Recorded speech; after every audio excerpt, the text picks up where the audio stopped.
Praise the Lord! Welcome to the Tiny Shine Drops Tamil Bible Quiz. Together, let's dive into God's Word and walk in His radiant light. Are you ready to grow in grace and knowledge? Let's begin. வேதாகம கேள்வி மற்றும் பதில். ரோமர் அதிகாரம் 14 பாகம் 1. கேள்வி 1. யாரை சேர்த்து கொள்ள வேண்டும்?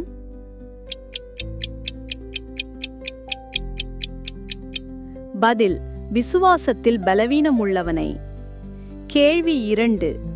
எதை குற்றமாய் நிர்ணயிக்க கூடாது? பதில்: மன ஐயங்கள்.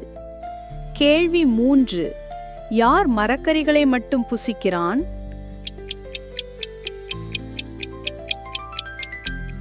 பதில்: பலவீனன்.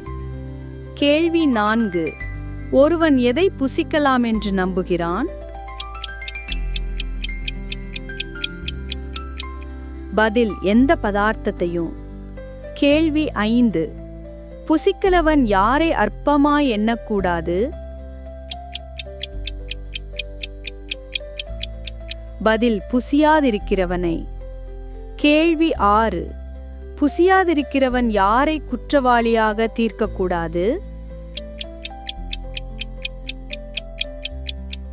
பதில்: புசிக்கிறவனை. கேள்வி 7.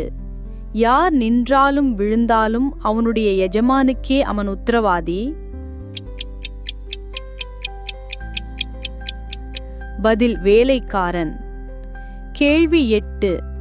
ஒருவனும் தனக்கென்று டேஷ் ஒருவனும் தனக்கென்று டேஷ். பதில்: பிழைக்கிறதும் இல்லை, மரிக்கிறதும் இல்லை. கேள்வி 9. பிழைத்தாலும் மரித்தாலும் நாம் யாருடையவர்களாயிருக்கிறோம்?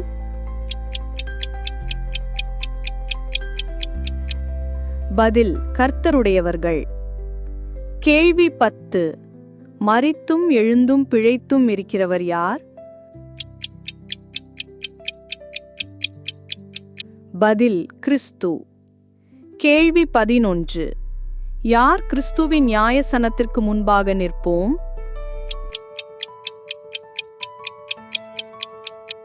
பதில்: நாமெல்லாரும். கேள்வி 12.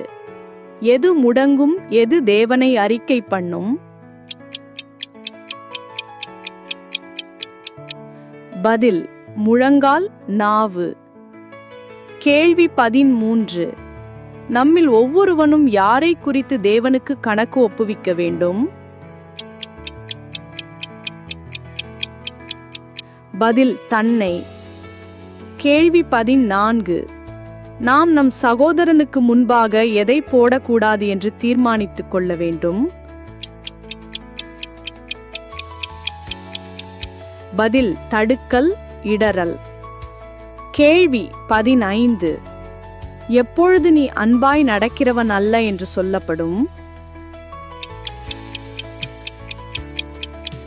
பதில்: போஜனத்தினால் உன் சகோதரனுக்கு விசனம் உண்டாக்கினால். நன்றி நண்பர்களே, இன்னும் நிறைய வேத வினாக்கள் வருது. So, stay tuned and keep shining with Tiny Shine Drops. Please like, subscribe and share God's Word.